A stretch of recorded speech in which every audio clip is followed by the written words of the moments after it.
memandikannya pertama muka semuanya, sama seperti ini. Harus diangkat karena nanti masuk. Makanya muka semuanya dulu didahulukan. Kayak sabun ini. Kepala kita gosok kepala, muka, jenggot, leher. Jadi ini semua kita bersihkan. Jadi semuanya kita bersihkan, telinganya pakai sabun ini. Sudah semuanya taruh rambutnya kita bersihkan semuanya. Lalu sudah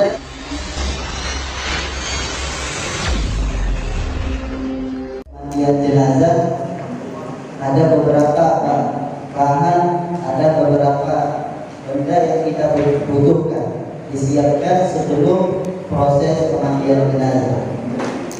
Di antaranya kita butuh ember yang mana di situ air kita bagi menjadi 3 bagian.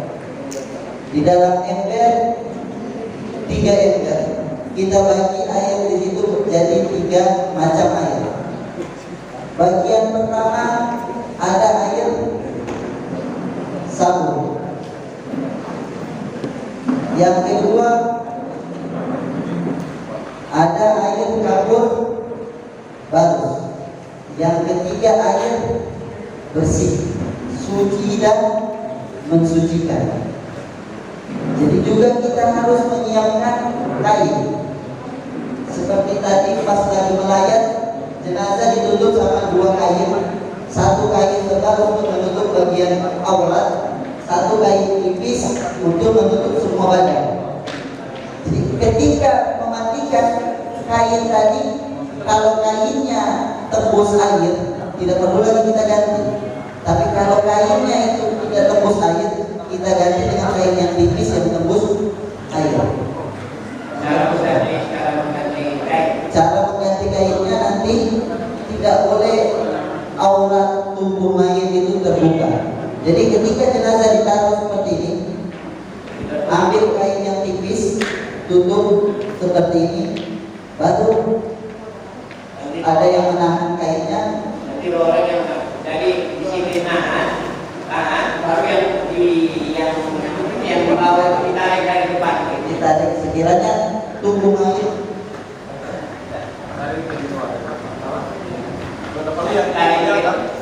Jadi auratnya. Ini yang kebiasaan yang terjadi di kampung di pemandian mayit, aurat itu terbuka-buka. Itu dosa. Aurat laki-laki itu kan kita sudah tahu, pusat sampai itu. Kalau laki lihat pahanya laki itu dosa, sama dengan lihat perempuan begitu. Jadi laki lihat paha laki itu dosa. Jadi kita yang memandikan orang yang di samping kita saja berdosa semua. Kenapa? Karena kita tidak menjaga aurat. Sementara menjaga aurat itu hukumnya wajib. Jadi caranya seperti itu tadi, dalam mengganti kain supaya tidak terbuka aurat. Juga kita siapkan 2 kain kecil atau sarung tangan. Tadi sudah kain ini ada yang menutup aurat tempat bagiannya tinggi. Juga 2 kain untuk menutup tangan atau bisa pakai sarung tangan dari kain. Sarung tangan dari kain atau tidak dapat boleh sarung tangan dari karet yang buat yang di rumah sakit. Itu boleh, cuma tidak kurang afdal karena itu panas kalau digosok di badan. 2 sarung tangan ini untuk apa? 1 wajib. Ketika apa? Ketika mengistinjakan mayit. Kita mengistinjakan mayit itu wajib pakai sarung tangan. Tidak boleh kita menyentuh aurat mayit dengan tangan kita, tangan kosong. Harus dengan perantara. Yang kedua sunnah itu apa? Untuk menggosok badan mayit. Untuk menggosok badan mayit. Jadi sarung tangan tadi. Biasanya afdolnya pakai kain yang dibungkus kotak untuk menutup tangannya. Itu di afdol. Tidak ada sarung tangan kain, tidak ada yang suster itu, cuma itu panas.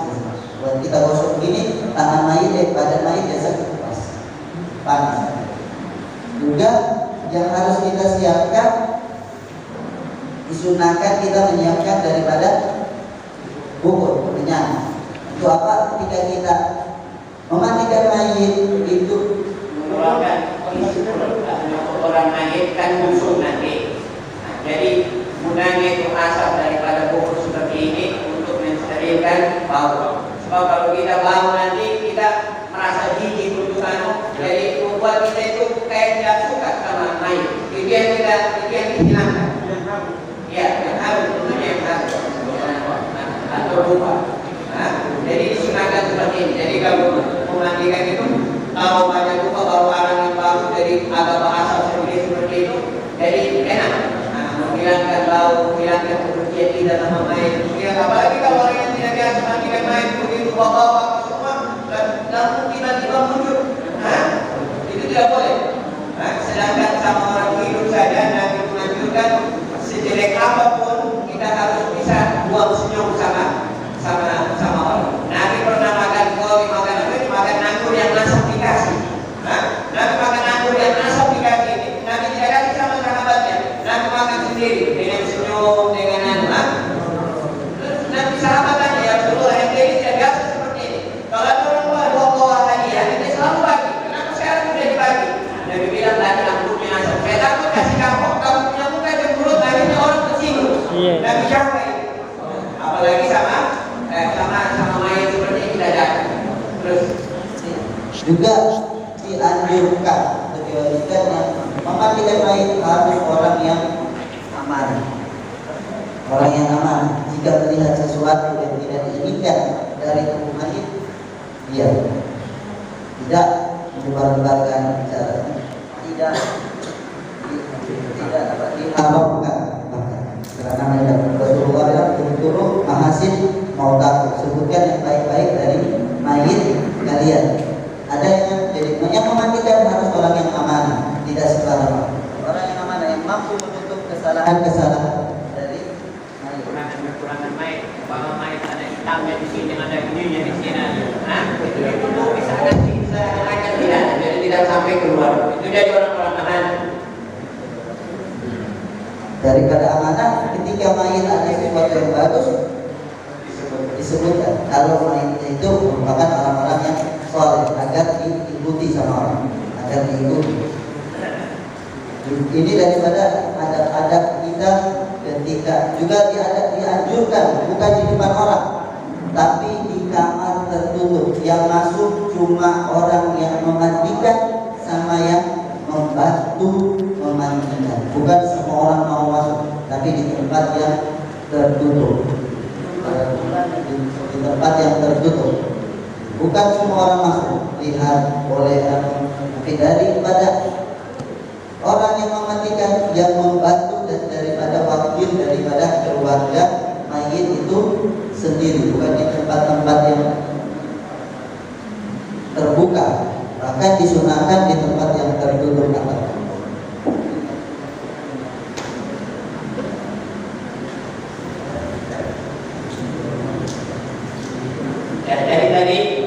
Di tempat yang tertutup, gunanya apa?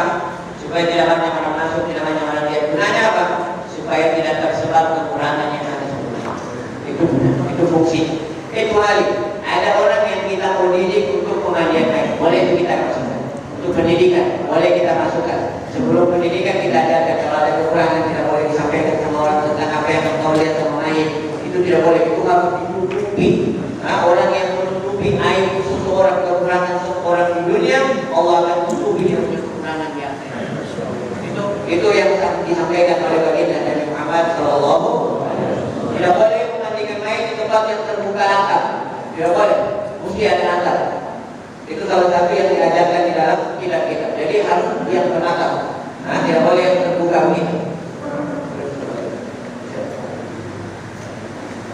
Ya, sudah. Setelah kita sudah dengarkan semua apa tadi yang kita sebutkan, maka sekarang cara pemandian. Sebelum kita memandikan mayit, kita membersihkan semua yang najis ada yang sama mayit. Biasakan ada orang tertabrak atau ada orang luka, semua itu kan najis, harus dibersihkan. Jadi sebelumnya kita memandikan, kita harus bersihkan semua. Mana yang kita tahu ada yang yang luka, yang najis seperti bekas apa semua, itu kita siram. Dan siramnya jangan dibuka. Dan siramnya dari sini, dari atas, dan kita punya tangan nanti yang mencuci itu cukup satu orang saja. masuk di bawah kain. Nah, caranya begini. Jadi kita cuci semua yang najis. Kita tahu yang najis. Ada yang kena darah, ada yang kena ini. Kita tahu, cuci semua. Nah.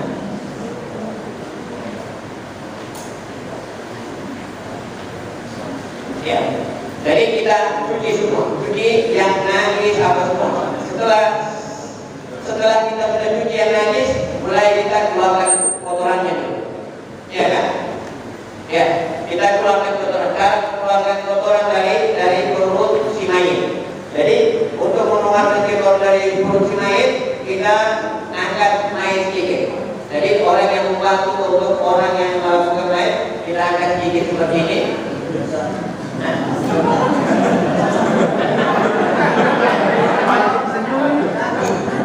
Ketika mengangkat tangannya satu begini biar kepalanya mayit tidak terlempar. Ya. Langsung menahan di sini. Ya. Jadi habis itu setelah itu kita taruh sabun sedikit di perutnya, air sabun supaya mudah kita untuk memencet. Jadi kita pencet dari dalam seperti ini, kita pencet ini umpama di dalam. Jadi kita buka supaya kelihatan. Jadi kita titis dari sini. Jadi perut seorang meninggal, kalau sudah meninggal, kalau kita pencet sedikit saja, kalau ada kotoran pasti keluar kotoran. Nah, jadi kita pencet sedikit, pencet. Nah, jadi dipencet seperti itu supaya keluar kotoran. Apa maksudnya itu? Supaya kalau selesai memandikan, umpama kalau kita tidak pencet seperti itu tidak keluar, selesai kita memandikan, kita kapankan, kemudian kita angkat. Setelah kita angkat mau bawa ke mana? Ke masjid. Keluar kotoran, kita cium bau. Itu wajib kita sembahyang lagi. Itu tidak boleh kita sembahyangkan karena ada najis. Tidak boleh disembahyangkan. Jadi kita harus kasih keluar lagi mayat, kita harus cebok lagi seperti biasa lagi. Nah, baru kita mau ganti lagi dia punya. Nah, itu sehingga dianjurkan kita untuk mengangkat dan mengencet. Kasih air sabun supaya enak kita pencet dan keluar. Kita keluar kotoran dengan sendiri. Nah, kita tilis sedikit begitu, tilis sedikit. Pakai air sabun supaya enak tilis. Nah, setelah keluar kotoran apa semua, baru kita istinja, kita siram semua istinja. Tapi dengan tadi pakai lapis kain.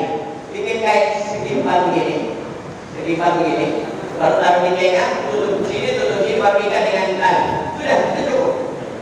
Seperti itu. Jadi seperti itu. Nah, kain foto, kita bikin seperti ini. Sudah, baru ikat. Ini sudah kita pakai untuk gas mandi seperti itu. Setelah kita istinja, sudah selesai kita siram bersih semua, kita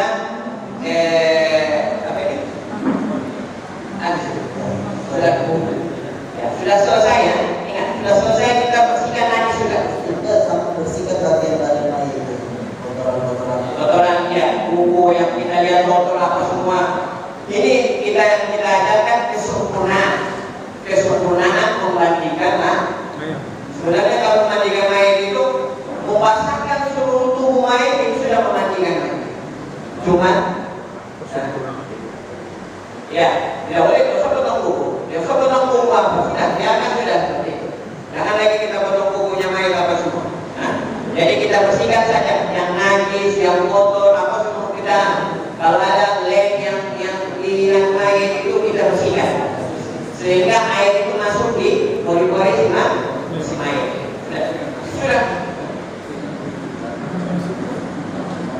Ya.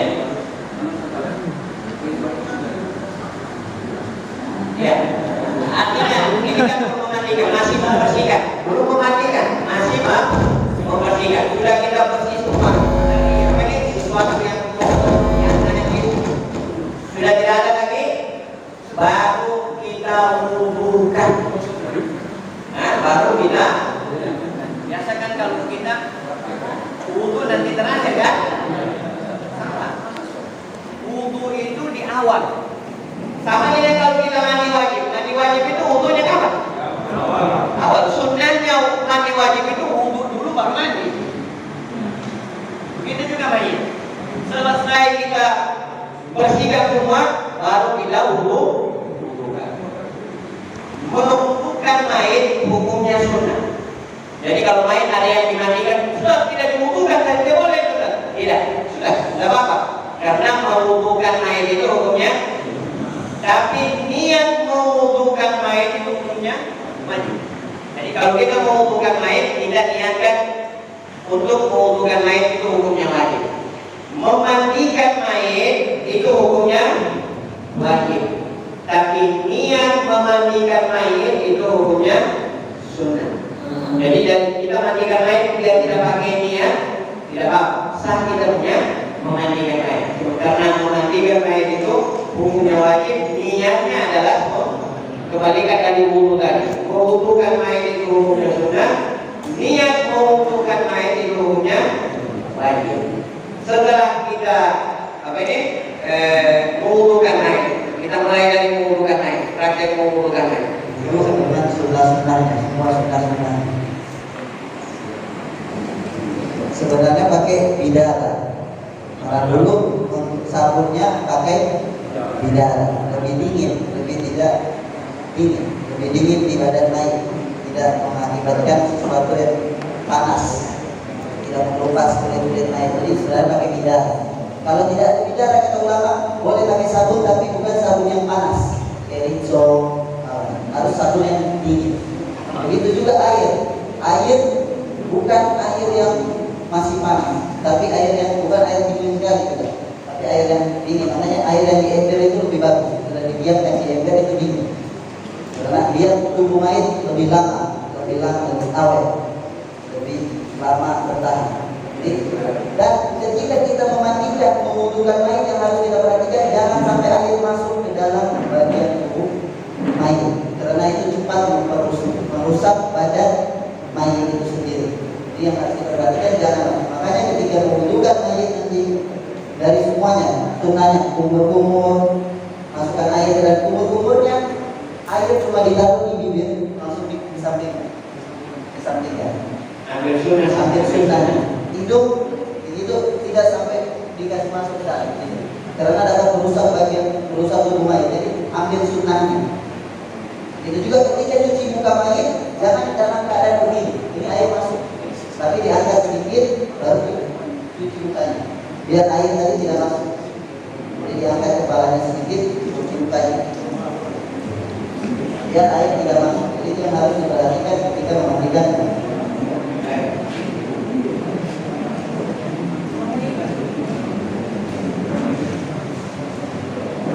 Dimulai dari setelah tadi sudah dibahas istinja dan semua mayit, dimulai dari mengudukan mayit.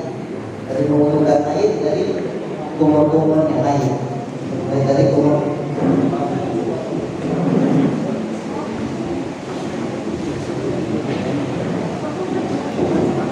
Jadi ini juga disunahkan siwak walaupun pakai kain. Ini yang agak kasar atau disentuh saja di bibir mayit, di gigi mayit, disunahkan siwak, sama seperti kita wudu. Siwak, bismillahirrahmanirrahim, ambil sunnah wudu semuanya.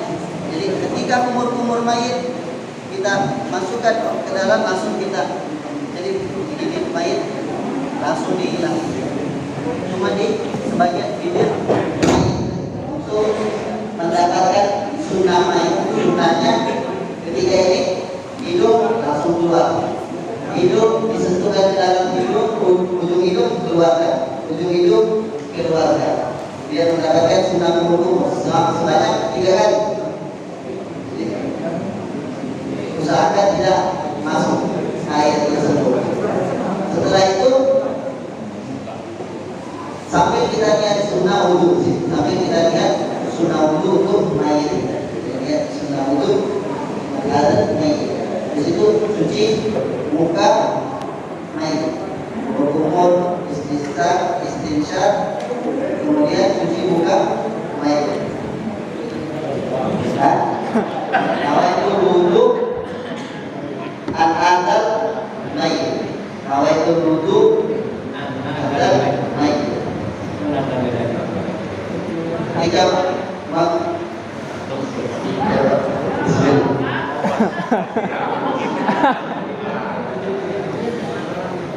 ketika kita dengan sunnah-sunnahnya. Jadi sunnah di dalam wudu cuci telinga 15 kali. Jadi ketika cuci muka wudu ini tidak usap bagian depan telinganya. Jadi begini usap bagian depan telinganya.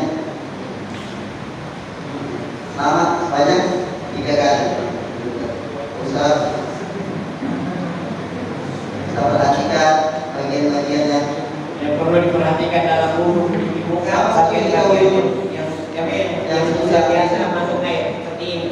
Ini namanya amak air. Ini di bawah ini di antara hidung ini itu diperhatikan. Itu kewajibannya kita. Kalau seandainya kita sholat wudu kita tidak memperhatikan yang tidak biasa kena air, kita tidak seperti itu, sudah itu sunnah menyentuh. Kalau seandainya kita yakin kalau kita tidak sentuh air tidak masuk, berarti menyentuhnya wajib. Kalau seandainya kita mencuci muka, kita ragu terhadap basahnya tempat ini, maka kita harus sentuh, wajib kita sentuh. Kalau kita tidak sentuh, tidak sah kita punya wudu. Karena kita yakin tidak basah kalau cuma begini, berarti wajib kita sentuh. Tapi kalau kita yakin kalau kita begini basah, berarti sunnah kita sentuh. Nah, itu yang tadi. Setelah itu wajib kedua sebenarnya di bawah juga. Jangan diperlihatkan begini dan di bawah. Dan kainnya sudah tembus. Jadi sebenarnya begini di bawah. Nah sekarang biar kelihatan kita seperti ini. Jadi memang begitu sudah. Ada satu yang bagian menyiram, satu bagian menggosok. Jadi dia satu bagian menggosok, yang ini yang pakai sarung tangan ini. Tadi pakai tangan yang menggosok itu yang pakai sarung tangan tadi. Dia pakai sarung tangan. Tadi setelah istinja sarung tangannya dibuang dan yang baru. Dan yang disiapkan dengan sunnah-sunnahnya. Sunnah-sunnahnya sambil melebihkan begitu. Kenapa kita kerjakan sunnah? Karena Nabi bilang orang yang mengamalkan sunnah di akhir zaman yang orang sudah melupakan sunnah itu pahalanya pahala syahid. Dalam riwayat hadis lain 100 syahid dikasih oleh Allah. Nah itu pahalanya. Jadi kita berikan sama mayat semua itu pahala sehingga mayat itu mendapatkan kemuliaan dari Allah Subhanahu wa taala. Bahkan orang yang hidup mayat mendapatkan kebahagiaan. Itu kembali ke kepala dengan sunnahnya semua kepala kita usah semua kepala dari mayat itu sendiri.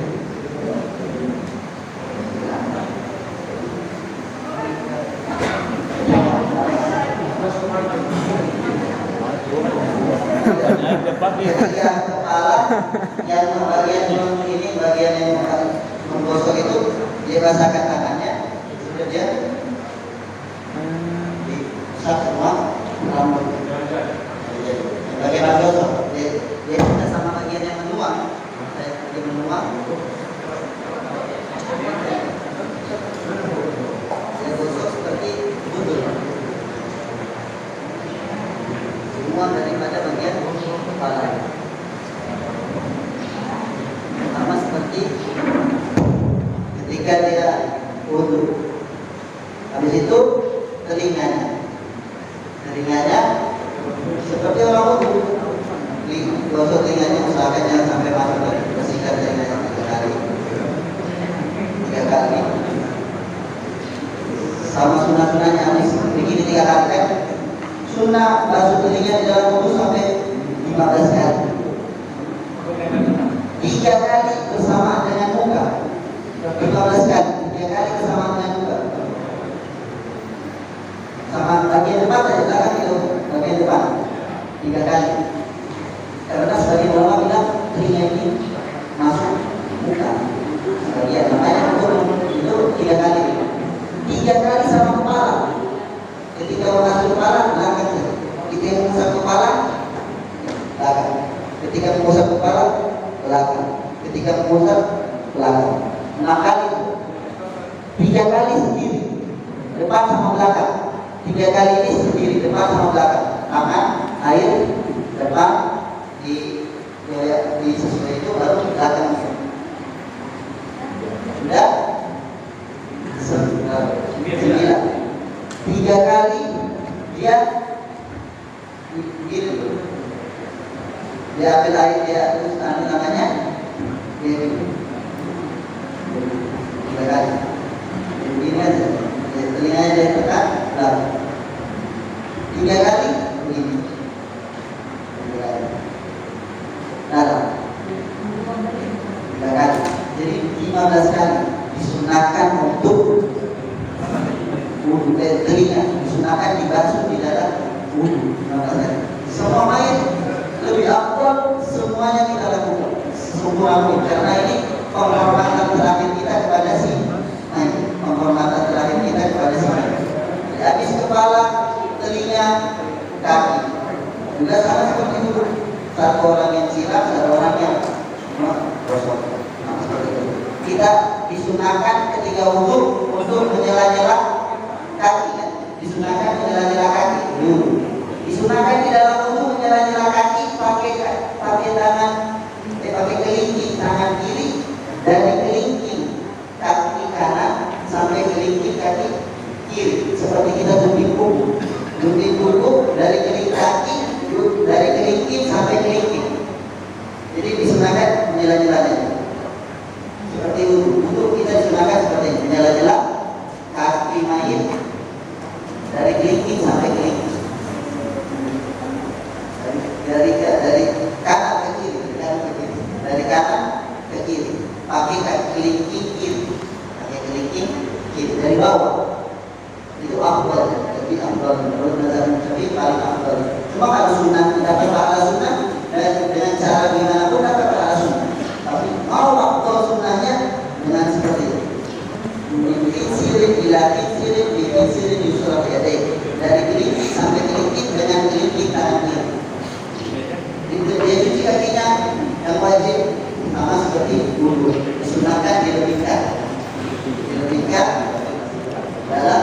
Sebenarnya ini semuanya dilakukan di bawah kain tipis tadi, karena kita tidak melihat jasad, tidak boleh melihat aurat mayit kecuali darurat baru boleh. Melihat badan mayit butuh hajat, ada kebutuhan, ya apa kita lihat, kita buka kalau ada hajat. Kalau bukan begini ada hajat, kalau mau gosok di sini kan hajat ada apa? Tapi aurat tidak boleh sama sekali kecuali darurat. Setelah kita ini wudhu selesai dengan sempurna, baru kita mulai proses pemandian.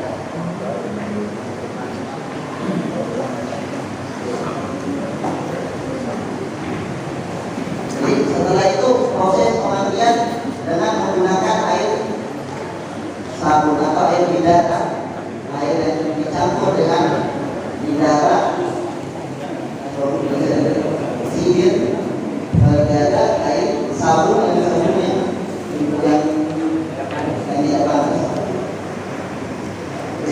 Cara memandikan, kalau ada air sabun sudah dicampur dengan air itu, air sabun, air sudah dicampur dengan sabun, ya, kita memandikannya pertama muka semuanya sama seperti harus diangkat karena nanti masuk. Makanya muka semuanya dulu didahulukan. Kira Air sabun ini Air sabun itu. Kepala kita gosok kepala, muka, jenggot, leher. Jadi ini semua kita bersihkan. Jadi semuanya kita bersihkan, telinganya pakai air sabun ini. Sudah semuanya taruh rambutnya kita bersihkan semuanya, lalu sudah dirasakan seperti ini, kepala sudah tidak disentuh lagi. Sekarang nanti bagian kanan depan, dimulai dari tangan, sebenarnya di dalam tangan kanan depan, bagian tangan kanan sebenarnya di dalam kain, semuanya dilakukan di dalam. Sebenarnya semuanya di dalam kain ini. Nah, dalam kain. Ini tangan saja yang masuk, tangan yang menggosok yang masuk. Tangan yang menggosok yang masuk ke dalam kain ini. Tangan yang menggosok masuk ke dalam kain. Baru badan, setelah kanan sampai ke sini ke tiang, baru bagian depan semua digosok. Tangan saja yang masuk ke gosok semuanya tangan yang masuk sampai kaki. Gosok semua. Ini digosok pakai sarung tangan tadi. Ini sunnahnya pakai sarung tangan. Sabun ini semua Sabun. ini Gosok. semua itu. Sabun digosok semuanya. Setelah bagian kanan, bagian kiri.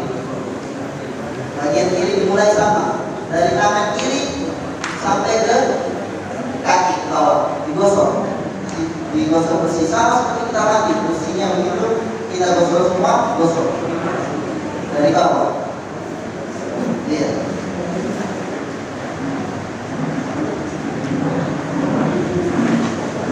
Dari tangannya dulu sama. Kalau tangannya itu ditutup di bawah,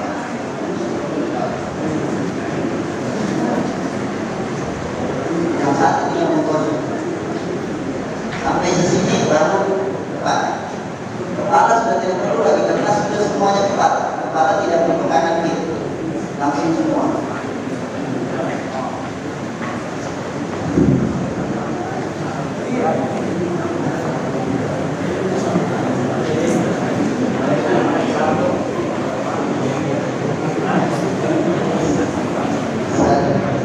Selesai semuanya depan. Sekarang bagian belakang kanan. Untuk membaliknya pertama begini kaki, biar mudah dibalik kakinya diangkat.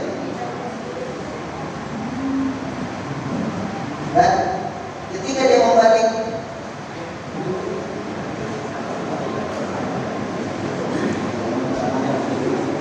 jadi membalik biar gampang, tangannya satu begini, satu pegang kepala, dan ini sini. Dua orang yang membalik, satu nanti dari sini nanti pegang ini, sudah.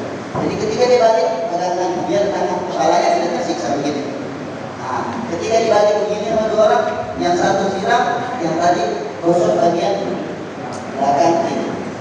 Biar mainnya tidak siksa ini tangan begini, satu di kepala, satu di punggung. Jadi digosok sudah bagian belakang, sama seperti bagian depan sampai habis. Baru ditaruh lagi. Jadi biar kepala main tidak terlalu. Satu begini, satu di sini, satu di sini, satu. Setelah itu balik ke kakinya sudah. Baru begini, balik begini. Biar gampang membalik. Jadi sudah. Ketika balik begini tangannya, ini satu begini, satu di sini, tingkat sama kaki.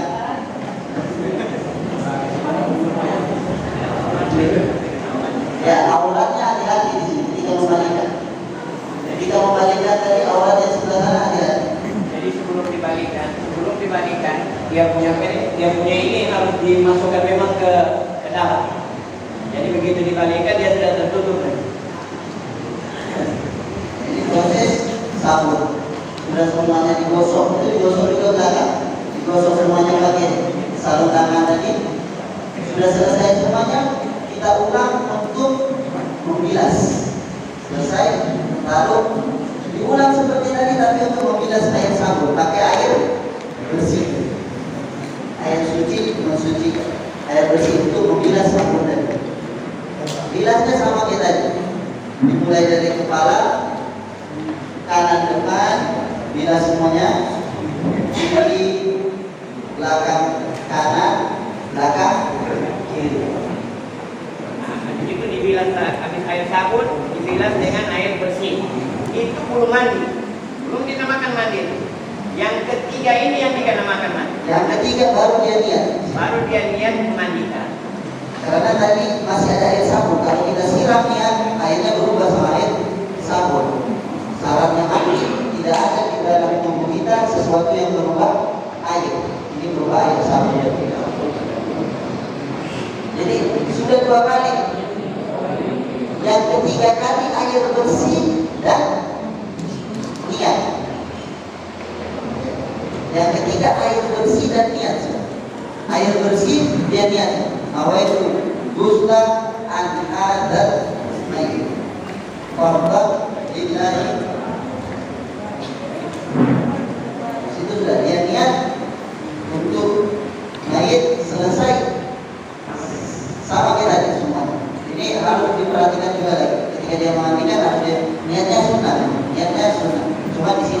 proses karena airnya suci mensucikan. Sekarang sama kita dibuka kanan depan kiri belakang kanan belakang kiri. Selesai begini baru di air kapur. Jadi yang ketiga itu yang paling diperhatikan untuk basahkan semua tubuh si mayit. Jangan basah tadi yang pertama. Yang pertama tidak terhitung. Ingat, yang ketiga ini baru mematikan mayit. Jadi yang ketiga itu yang paling diperhatikan untuk membasahkan seluruh tubuh mayit. Itu yang ketiga tadi.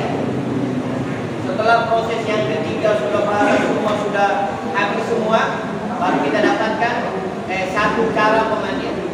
Ada cara yang kedua sampai 5 kali. Tadi cuma 3 kali kan? Ada sampai 5, ada 7, ada sampai yang 9 yang paling optimal. Kalau kita mau cepat ya 3, kalau kita mau dapatkan yang sedikit ya kita kasih 5 kali. Kalau yang 5 kali? Kalau tadi 3 kali, sabun, bilas, sama air bersih. Kalau 5 kali, sabun, bilas, air. Itu yang kelima baru. Yang ketujuh, sabun bilas, air. Yang kesembilan, sabun bilas air bersih, sabun bilas air bersih.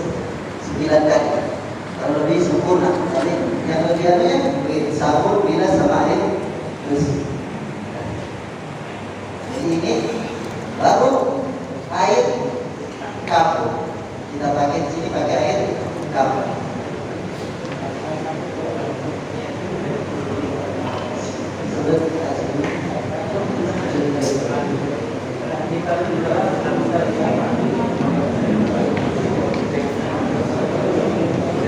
Jadi habis itu air kapur. Sebagian mengatakan boleh yang ketiga tadi kita campur air kapur, cuma harus kapurnya sedikit saja.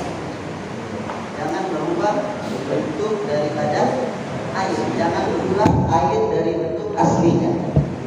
Karena kalau berubah bukan suci mensucikan lagi, sudah dikatakan air kapur. Makanya setelah tadi air bersih saja, kalau kita air kapur sendiri, dia tidak berubah dari air. Lalu di sini kita pakai air kapur, kita siram ke tubuh mayit untuk mengawetkan tadi, dia juga untuk menjauhkan dia dari binatang buas. Biar mayit tadi jauh dari binatang buas. Baru kita pakai air kapur. Ya tadi menjauhkan tidak ada. Jadi sudah dengan air kapur terakhir kita siram mayit dengan air kapur. Tujuannya tadi biar jauh, biar tubuh mayit kuat dan jauh dari binatang buas.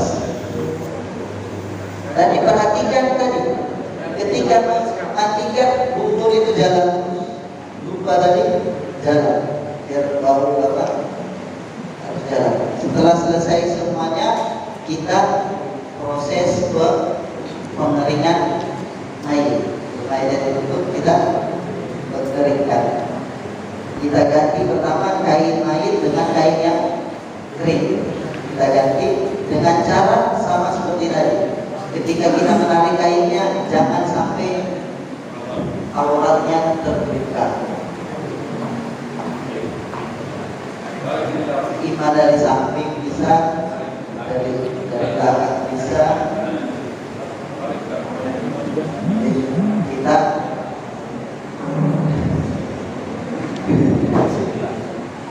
dijaga sama sekali tubuh mayit bukan dijadikan bahan tontonan. Tubuh mayit, jasad mayit tidak dijadikan bahan tontonan. Ini kita muliakan mayit seperti muliakan dia ketika dikeringkan dia sampai kering. Jasad mayit dikeringkan dengan ini. Di sini di bagian jasad mayit yang berlubang disumbat dengan kapas.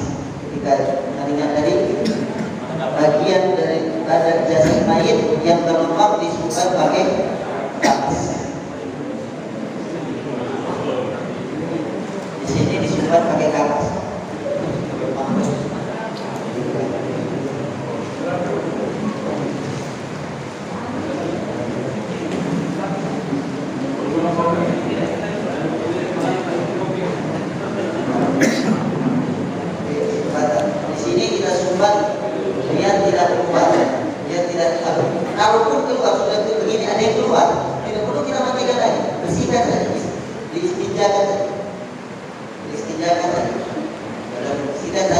dikeringkan lagi. Ada yang keluar begitu, makanya takut nanti keluar di kamar kita sumbat dari sekarang. Disumbat bagian yang terbuka di mayit, di badan mayit kita sumbat dengan kapas. Nah, kalau mayit sudah meninggal, gampang keluar apa-apa kalau ada di dalam. Jadi sebelum diangkat dia bergerak, dia disumbat. Jadi sumbatnya tidak perlu kita pakaikan kapas sampai ke dalam. Jadi kita cukup kita kayak lekatkan seperti itu, kasih rapat begitu saja. Baru dikasih jepit kakinya. Jadi dia akan tersumbat. Itu untuk yang pertama di sini, sebelum pengamanan. Sumbat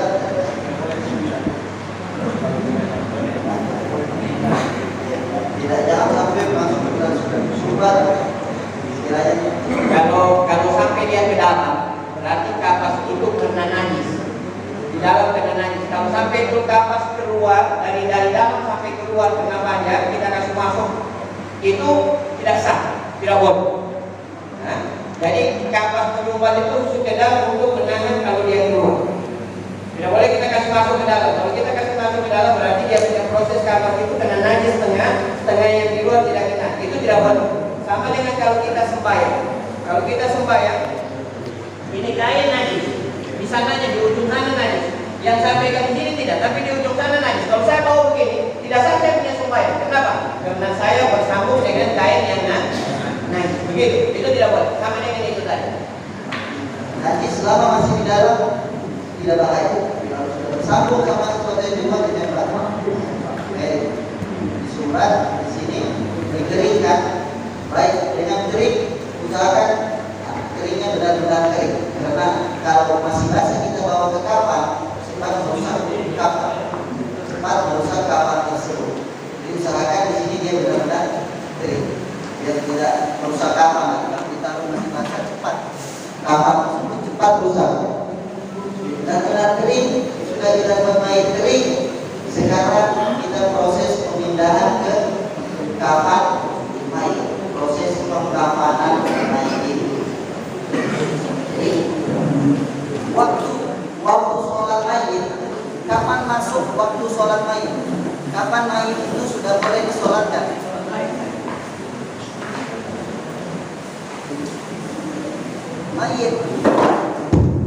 Mayit waktu sholatnya sudah masuk, selesai dimandikan sudah boleh, tapi makruh.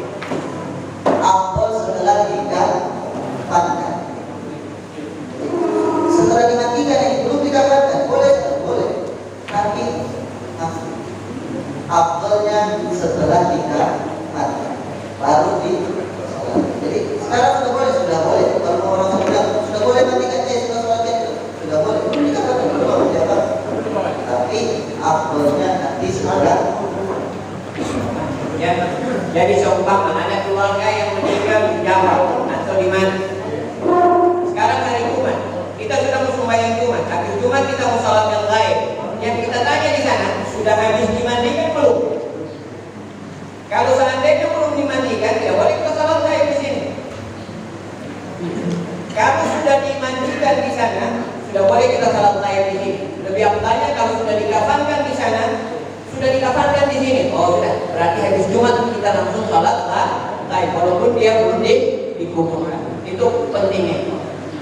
Terima kasih.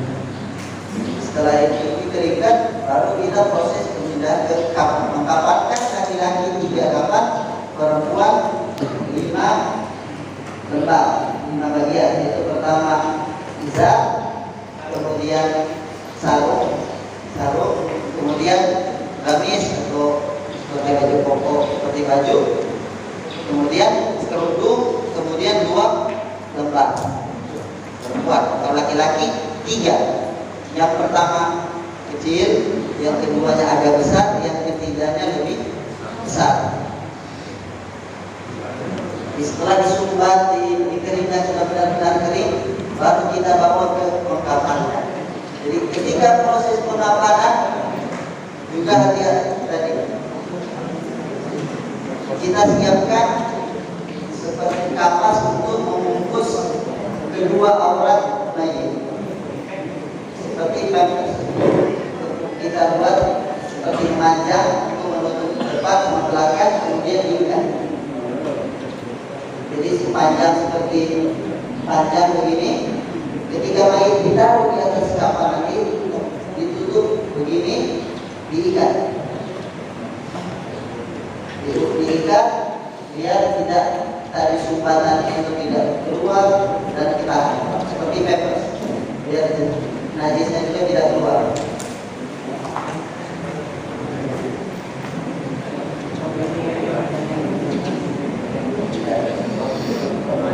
Jadi kapannya